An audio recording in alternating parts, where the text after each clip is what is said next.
이게 공간 경험의 편차를 줄인다는 말을 공간의 경험을 통일한다라는 걸로 오해하시지는 않았으면 좋겠어요. 경험의 상향 평준화라는 게 형태나 어떤 경험을 같게 만드는 게 아니라 같은 가치로 느껴지게 할 수 있도록 다양한 선택지를 제공한다라는 거에 조금 더 가깝거든요. 그리고 이건 좀 여담이긴 한데요. 저희 디자인하는 사람들 입장에서는 좀 당황스러워요.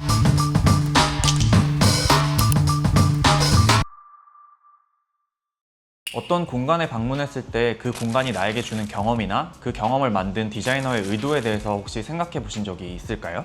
디자이너들이 공간을 만들 때, 특히 상업 공간을 작업할 때에는 소비자의 만족도 같은 것들을 고려해서 다양한 의도들이 반영되게 되는데요. 평소에 인지하기는 어렵지만 이런 의도들이 소비자의 행동이나 만족도, 다시 말해 공간 경험에 좀 영향을 미치게 됩니다. 오늘은 이런 만족도의 편차가 발생하는 이유들을 한번 알아보고 이걸 어떻게 조정해서 이 경험의 만족도를 평준화할 수 있는지에 대한 이야기를 해볼 건데요. 이게 상업 공간 오픈을 계획하시고 계신 분들에게는 당연히 큰 도움이 될 내용이라고 생각을 하고요. 단순 소비자 입장에서 보더라도 같은 공간을 조금 더 재미있게 즐길 수 있는 배경 지식이 될 거라고 생각합니다.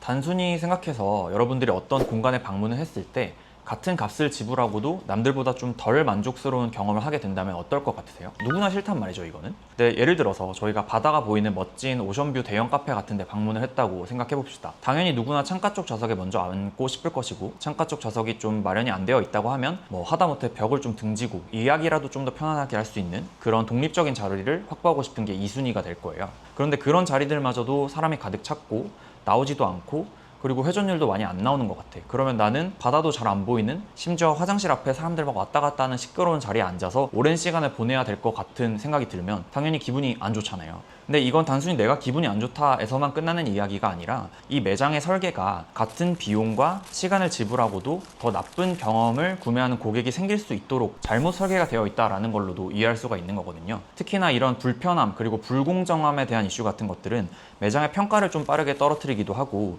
잦은 이동을 발생을 시켜요. 예를 들어서 창가 쪽에 자리가 나면 그쪽으로 가고 싶은 사람들이 생길 거잖아요. 그렇게 되면 불필요한 서비스 동선들이 좀 낭비가 되게 되고, 이게 장기적으로 매출 저하로도 또 연결이 될 수가 있거든요. 물론 이렇게 의도적으로 이런 만족도의 편차를 이용해서 웨이팅을 만든다거나 하는 경우도 있겠지만, 그런 이야기들은 다음 시간에 하는 걸로 하고, 오늘은 이렇게 일반적으로 대형 상업 공간, 특히나 객단가가 좀 비슷한 상품들을 불특정 다수에게 판매하게 되는 대형 카페나 식당 같은 상업 공간들에서 편차를 어느 정도 보완해 줄 필요가 있다라는 거에 대한 이야기를 하려고 합니다. 다시 말해서 공간 경험을 평준화, 더 정확히는 디자인을 통해서 상향 평준화 시켜줘야 한다는 이야기입니다.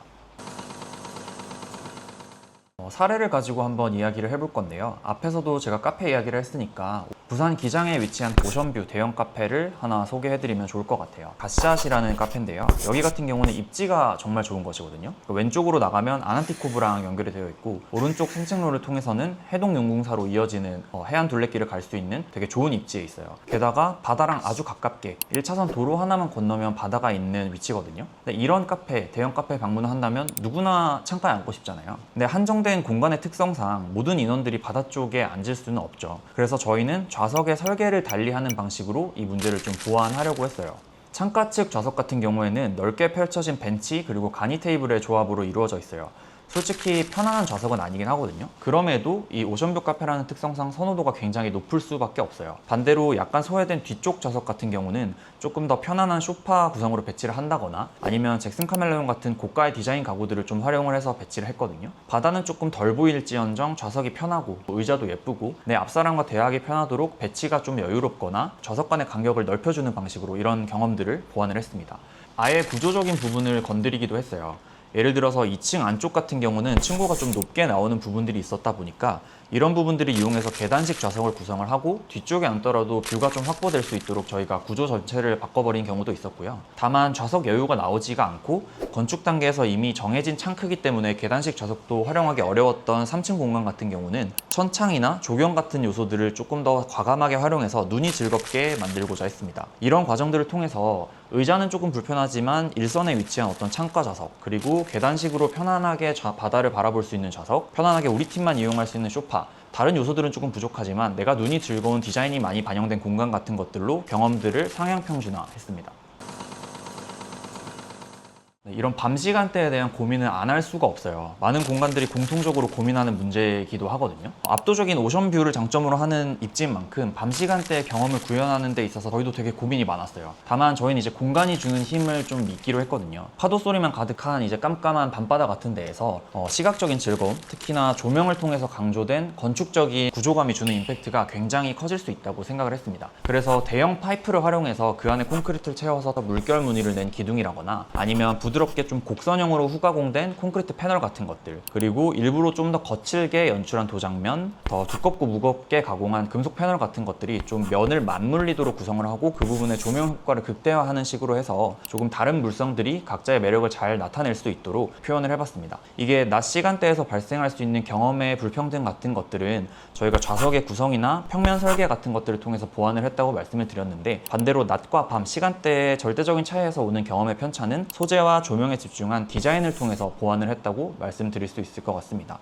그리고 이건 좀 여담이긴 한데요. 이 프로젝트를 저희가 맡기 전에 초기 단계에서는 건물이 커피 잔 모양으로 설계가 됐었거든요. 그러니까 이 좋은 위치에 커피 잔 모양의 건물을 만들겠다는 계획이 저희 디자인하는 사람들 입장에서는 좀 당황스러웠어요. 그래서 저희가 설계 단계에서 반드시 적절한 제안을 드렸어야 됐는데 그런 것들이 초기 골조에 반영됐던 흔적들이 여전히 남아있거든요. 제가 이 얘기를 드리는 말씀은 어떤 공간을 디자인함에 있어서 커피 잔 모양으로 공간이 설계된다는 게 꼭 나쁜 건 아니에요. 어떤 특정 공간에 목적이 있다고 하면 설계할 수도 있을 거예요. 다만 저희가 오션뷰 카페, 그리고 많은 사람들이 방문했을 때 경험 편차가 발생할 수밖에 없는 공간을 디자인을 한다고 하면 그런 부분들에 조금 더 초점을 맞춰서 설계를 진행했어야 됐고, 이런 부분들을 고객께서 잘 이해를 해주셨기 때문에 결과적으로는 저희가 원하는 식으로 디자인이 마무리될 수 있었습니다.